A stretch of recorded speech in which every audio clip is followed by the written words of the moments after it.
तर आज टिफिनसाठी बनवायची होती मेथीची भाजी, कारण दोघांनी फरमाईश केली होती की मेथीची भाजी खायची म्हणून. मग ती सकाळी उठल्यावरती मी ती निवडली, कारण आता निवडायची लक्षात राहिली नव्हती. म्हणून सकाळी उठल्यानंतर अगोदर सर्वात प्रथम मेथीची भाजी निवडली, छानपैकी तेला स्वच्छ धुतली, बारीक अशी चिरली आणि मस्त लसूण आणि मिरचीची फोडणी देऊन त्यात थोडीशी मुगाची डाळ टाकलेली आहे, थोडीशी भिजत घातली होती डाळ.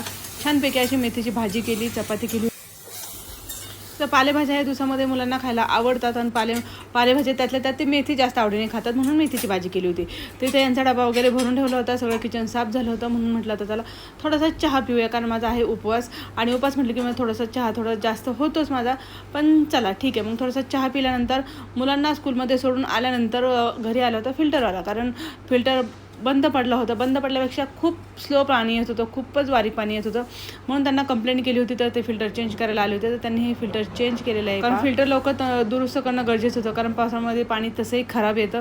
म्हणून म्हटलं पहिल्यांदा 1 वर्षाचा टाईम दिला होता त्यांनी, मग 1 वर्ष होऊन गेलं होतं म्हणून ते चेंज करायचं होतं. तर ते भैया आले होते, त्यांनी हे फिल्टर चेंज केलेलं आहे, पाहू शकता. आणि फिल्टर तसा खूप छान आहे, पण ते 1 वर्षानंतर त्याचे ते फिल्टर आतले जे आहे ते फिल्टर चेंज करावं लागतं. तर संध्याकाळी बघा हे दोघंजण ट्युशनला चालले होते, सगळं काम आवरलं होतं, छानपैकी चहा नाश्ता वगैरे करून ते ट्युशनला चालले होते. तर माझं होतं